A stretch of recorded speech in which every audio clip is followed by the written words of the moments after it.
Selamat datang kembali di channel Kak Nazil. Video ini merupakan part ketiga dari materi bangun datar. Jadi, sebelum kalian menonton video ini, adik-adik harus menonton part yang pertama dan part yang kedua ya. Oke. Jadi, bangun datar yang keempat adalah bangun jajar ginjang. Apa sih bangun jajar ginjang itu? Ya. Jadi, bangun jajar ginjang merupakan bangun yang dibentuk oleh dua buah pasang sisi yang memiliki ukuran sama panjang serta sejajar dengan pasangannya. Jadi, bangun jajar ginjang ini juga merupakan termasuk kelompok segi empat karena terbentuk atau dibentuk oleh dua pasang sisi atau empat sisi. Seperti apa sih gambar dari bangun jajar ginjang? Ya, ini gambarnya. Sekilas mungkin mirip dengan persegi panjang ya, atau kadang disebut dengan persegi panjang yang dipieyekkan. Dipieyekkan itu apa ya? Dimiringkan. Tapi meskipun sekilas bentuknya mirip dengan persegi panjang, jajar ginjang ini mempunyai sifat-sifat yang berbeda dengan persegi panjang. Sifat-sifat jajar ginjang ada apa aja? Yang pertama, memiliki dua pasang sisi yang sejajar dan sama panjang. Sifat yang pertama ini sama dengan sifat dari persegi panjang ya. Jadi, dua pasang sisi sejajar. Sisi yang sejajar itu sisi yang berhadapan. Ini AD dan BC. Ini sejajar dan sama panjang. Dan yang AB itu sejajar dengan DC dan juga sama panjangnya. Sifat yang kedua, memiliki dua buah sudut tumpul dan dua buah sudut lancip. Sudut yang berhadapan sama besar. Jadi, ini perbedaannya dengan bangun persegi panjang. Kalau bangun persegi panjang itu semua sudutnya sama karena tegak lurus dan besarnya itu 90 derajat. Kalau di sini di bangun jajar ginjang itu berbeda. Jadi mempunyai dua buah sudut tumpul dan dua buah sudut lancip yang besarnya itu berhadapan. Jadi ini sudut B dan sudut ABC di titik B ini besarnya sama dengan sudut ADC di titik B ini. Ya, ini besarnya sama. Ini sudutnya sudut tumpul yang sudah dijelaskan di part yang kedua.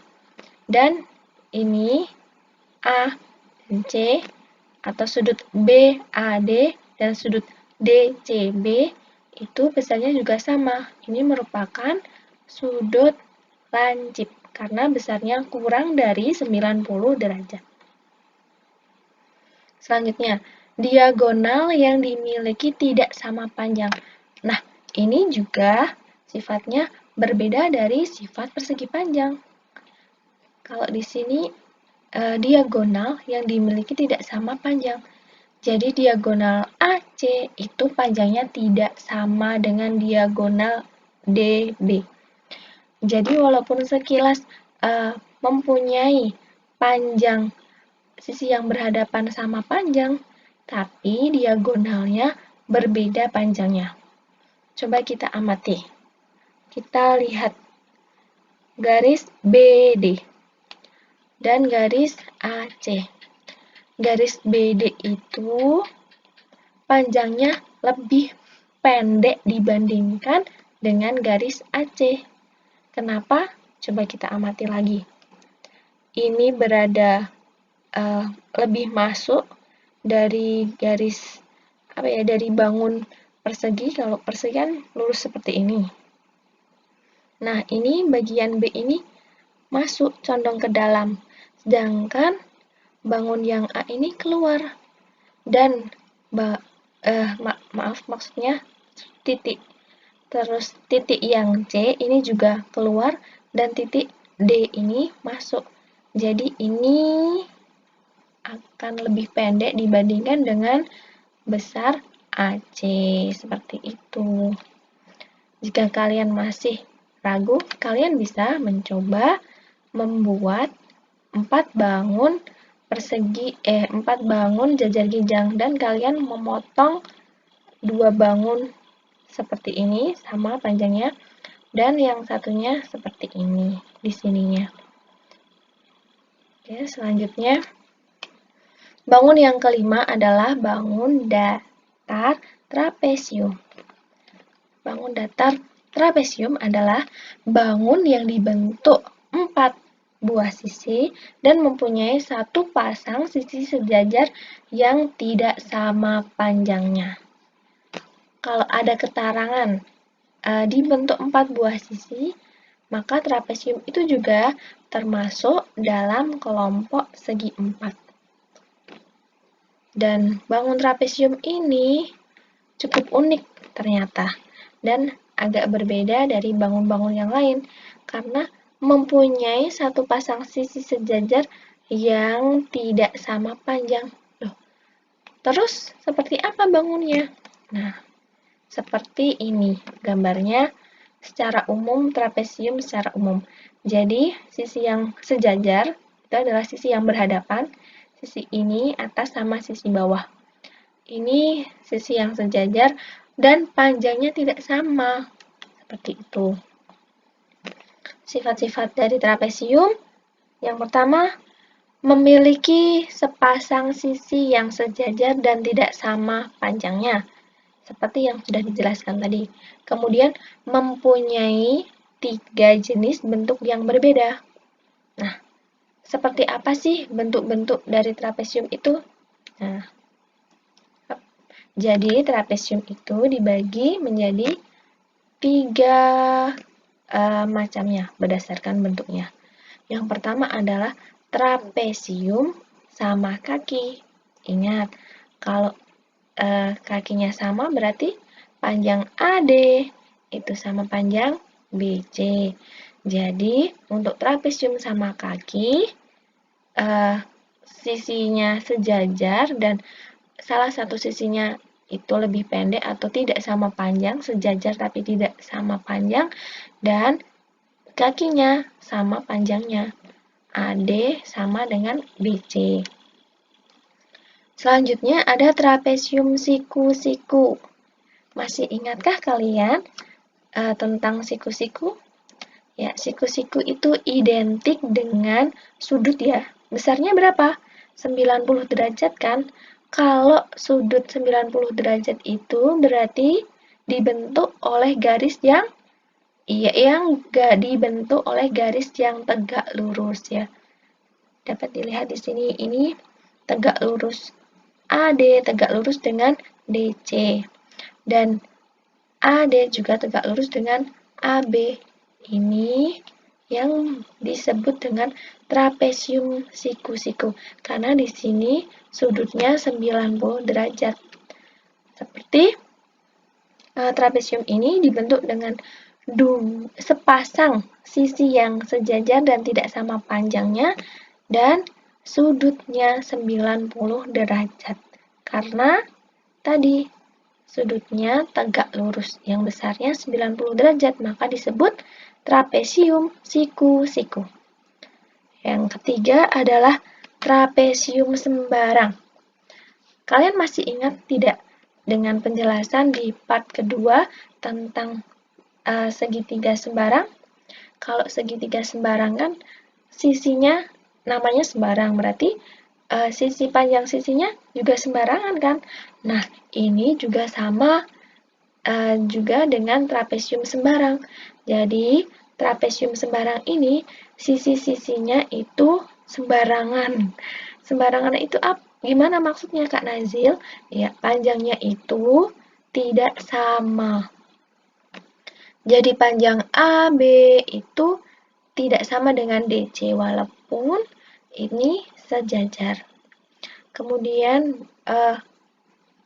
garis AB, BC, CD, dan DA ini tidak sama panjang, sehingga disebut trapesium sembarang. Bangun datar yang keenam adalah layang-layang. Ketika Kak Nazil mengatakan layang-layang, apa yang di benak kalian? Ya, pastinya kalian sering kan main layang-layang? Jadi, bangun layang-layang adalah bangun yang dibentuk dua pasang sisi yang masing-masing pasangannya sama panjang dan saling membentuk sudut. Nah, seperti ini. Seperti gambar layang-layang yang biasanya kita mainkan. Jadi, bangunnya dibentuk dua pasang sisi, ya ini, dua pasang sisi yang masing-masing sama panjangnya. Jadi, sisi CD dan CB dan BA itu sama panjangnya dan membentuk sudut CBA. Sedangkan panjangnya sisi CD dan DA itu juga sama panjang, membentuk sudut CDA. Selanjutnya, sifat-sifatnya yang pertama adalah diagonal-diagonalnya saling berpotongan tegak lurus. Ya, jadi diagonal itu adalah nih garis yang menghubungkan dua titik yang berseberangan.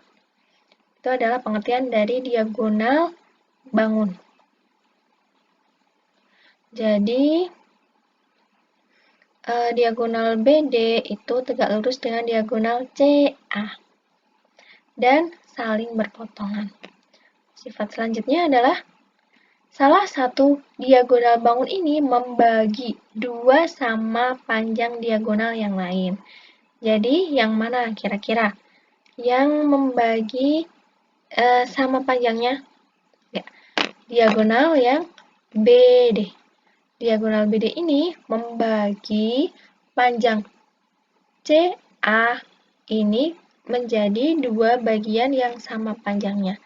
Dan sehingga membentuk bangun BCD ini sama besarnya dengan bangun BDA yang ini. Bangun datar yang ketujuh yakni bangun belah ketupat. Ya, dari kata belah ketupat, apa yang kalian pikirkan? Pastinya ketupat lebaran kan? Ya, jadi bangun belah ketupat itu apa? Ya, bentuknya seperti belah ketupat. Bangun yang dibentuk oleh empat sisi yang sama panjang dan kedua diagonalnya berpotongan tegak lurus. Jadi, ini sisi-sisinya, sisi AB, garis BC, CD, dan DA itu sama panjangnya. Dan ingat, empat sisi yang sama panjang atau empat sisi dibentuk oleh empat sisi, berarti belah ketupat itu juga termasuk dari segi empat. Selanjutnya, apa saja sih sifat-sifatnya? Ya, sifat-sifatnya yang pertama yakni diagonalnya tidak sama panjangnya. Mungkin sekilas belah ketupat mirip dengan bangun persegi ya, karena dibentuk oleh empat garis yang sama panjangnya. Tapi bedanya kalau belah ketupat itu, nih, diagonalnya tidak sama panjang dan diagonalnya saling berpotongan tegak lurus. Masa sih Kak diagonalnya tidak sama panjangnya? Ya ini itu mirip dengan bangun jajar ginjang. Dan jadi yang sebelah sini titik A dan titik C itu cenderung lebih pendek dibandingkan dengan garis BD. Oke, selanjutnya diagonal saling berpotongan tegak lurus. Ya, ini berpotongan tegak lurus di titik O dan saling membagi diagonal lain menjadi sama panjangnya. Jadi, diagonal AC itu membagi diagonal BD itu menjadi dua panjang yang sama di titik O. Jadi, panjangnya BO itu sama dengan panjangnya OD. Begitu juga dengan diagonal BD yang membagi diagonal AC sama panjangnya. Nih, panjang AO itu sama panjangnya dengan panjang OC. Selanjutnya atau yang terakhir adalah bangun datar lingkaran. Ya, jadi bangun datar lingkaran adalah bangun datar dua dimensi yang dibentuk oleh himpunan semua titik yang mempunyai jarak sama dari satu ke titik tetap. Ya. Jadi ini merupakan himpunan titik-titik yang mempunyai jaraknya sama dengan satu titik tetap. Jadi satu titik tetapnya itu di titik P dan ini himpunan semua titik-titik. Jadi jaraknya P ke sini, ke sini, ke sini itu sama panjangnya. Terus jarak antara titik-titik persekitaran yang mengelilingi satu titik asal pada bangun lingkaran tersebut disebut dengan jari-jari atau radius. Jadi, seringkali kita menggunakan kata R untuk mencari keliling, lingkaran, atau mencari luas. Jadi, R itu kependekan dari radius atau jari-jari. Kalau D ini, D adalah diameter. Yang dimaksud diameter adalah apa? Diameter adalah garis yang membagi lingkaran menjadi dua bagian yang sama, atau garis yang ditarik dari himpunan titik yang mengelilingi satu titik ini yang melewati satu titik tetap ini. Jadi panjangnya diameter itu titik ini sampai sini, tapi harus melewati satu titik tetap ini. Bisa juga diameter itu dari sini ke sini atau dari sini ke sini. Yang terpenting itu adalah melewati titik tetap ini atau titik pusat ini. Jangan sampai kembali pengertian diameter dengan pengertian radius atau jari-jari ya. Jadi, panjangnya R, radius, dengan D, diameter ini, perbandingannya adalah 1:2, di mana panjang diameter merupakan 2 kali jari-jari. Kita lihat. Nih. Jadi, diameter itu adalah 2 kalinya jari-jari. Atau jari-jari itu setengah dari panjangnya diameter. Yaitu tadi penjelasan tentang materi bangun datar. Jangan lupa like, comment, dan subscribe. Terima kasih telah melihat video ini. Semoga bermanfaat. Sampai jumpa.